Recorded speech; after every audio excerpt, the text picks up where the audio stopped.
Imagine waking up one morning to find the love of your life gone. No note, no explanation, just empty closets and the lingering scent of their perfume. This is exactly what happened to Marcus on a cold Tuesday morning in October, and what he discovered next would change everything he thought he knew about love. Marcus Sterling had always been a creature of habit. Every morning at 6:30 a.m., he'd wake up to the sound of Sarah brewing coffee in their small Chicago apartment. The aroma would drift into their bedroom, followed by her gentle humming of whatever song was stuck in her head that day. But on this particular Tuesday, there was only silence. "Sarah!" he called out, his voice still thick with sleep. No response. He stumbled into the kitchen, expecting to find her rushing around, late for her job at the art gallery as usual. Instead, he found a perfectly clean kitchen, too clean. The coffee maker sat empty and cold. Her favorite mug, the one with the chipped handle that she refused to throw away, was nowhere to be seen. That's when panic set in. Marcus ran to their bedroom and threw open Sarah's side of the closet. Empty hangers stared back at him like accusations. Her jewelry box gone. The stack of art books she kept on her nightstand vanished. Even her toothbrush had disappeared from the bathroom sink. She had left without a word. For 3 years, Marcus and Sarah had built what everyone called the perfect relationship. They met at a bookstore cafe where she was sketching strangers and he was grading papers for his high school English classes. She approached him first, boldly asking if she could draw his hands because they looked like they held stories. "What kind of stories?" he had asked, amused. "The kind that change people," she replied with a smile that made him forget every word he'd ever taught his students. Their love story unfolded like something from the romance novels Sarah secretly read. Weekend trips to small towns where she'd paint landscapes while he wrote poetry inspired by her laugh.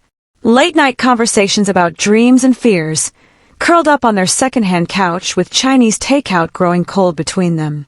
She taught him to see beauty in ordinary moments, the way morning light hit their kitchen window, how rain sounded different on various surfaces, why sunsets were never quite the same twice. Marcus taught her about words, how they could heal, how they could hurt, how the right combination could make someone fall in love with life again. He'd leave little notes in her lunch bag, quotes from poets and writers mixed with his own observations about her smile, or the way she concentrated when painting.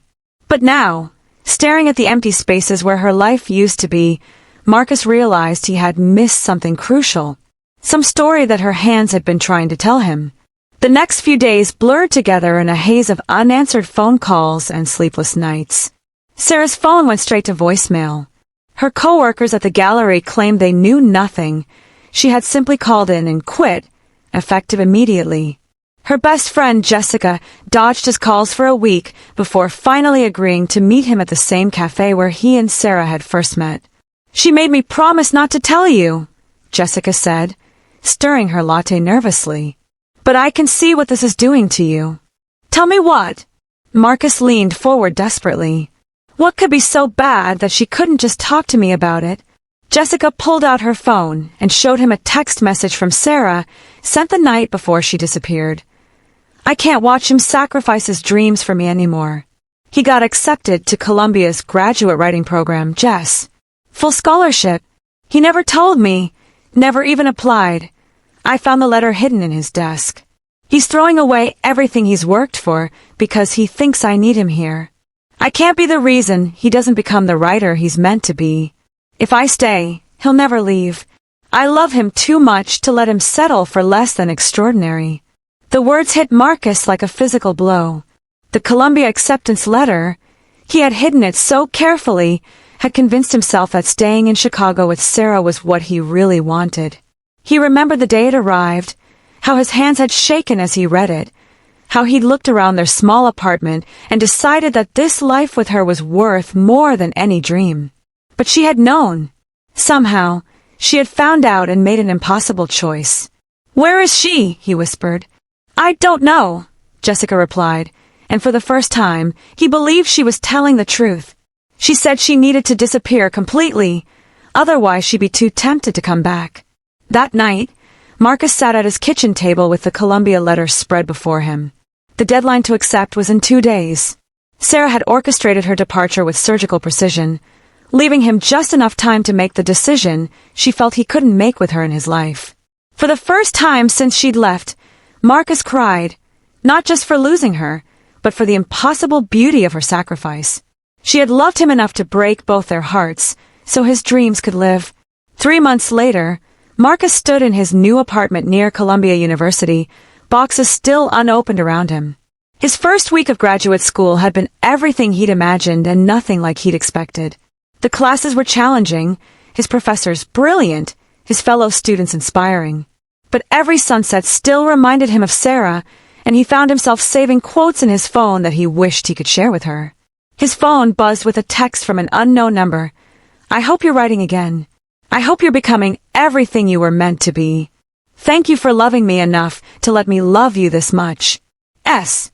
Marcus stared at the message for a long time, then slowly typed back. "I'm writing a story about a woman who loved someone so much she gave him the world by walking away from it. I hope someday you'll read it and know that some love stories don't end with goodbye, they begin with understanding why it was necessary." The message showed as delivered but never read. 2 years passed. Marcus threw himself into his writing with the intensity of someone trying to honor a sacrifice. His professors praised his work, calling it emotionally authentic and deeply moving. He knew it was because every word was written with the understanding of what love could cost and what it could give. His thesis story, about a love that ended with a silent goodbye, won the university's top honor for creative writing. At the awards ceremony, as he looked out at the audience of professors, family, and fellow students, he saw a familiar figure standing in the back of the auditorium. Sarah. She looked different.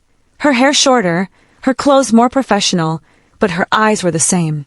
When their gazes met across the crowded room, she smiled that same smile that had made him forget every word he'd ever known, then quietly slipped out the back door. This time, Marcus didn't chase after her. He understood now that some love stories are too big for togetherness, too profound for possession.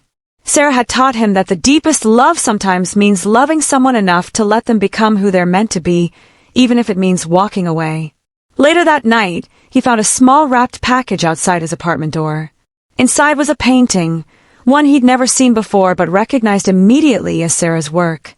It showed 2 people sitting at opposite ends of a vast, beautiful landscape, close enough to see each other clearly but far enough apart to let the whole world exist between them. On the back, in her familiar handwriting, "Some love stories are written in the spaces between people. Thank you for writing ours beautifully. Always S." Marcus hung the painting in his living room, where the morning light would hit it just right. Every day, as he sat down to write, he would look at it and remember that the greatest love stories aren't always about staying together. Sometimes they're about loving someone enough to let them go, and wise enough to understand that some goodbyes are really just another way of saying, "I love you forever." And in that understanding, Marcus found not just his voice as a writer, but the truth about love itself, that it's not about holding on, but about knowing when to let go, and trusting that real love survives even the silence of goodbye. Sometimes the greatest act of love is stepping away so someone else can step into their destiny. What would you sacrifice for someone you truly loved?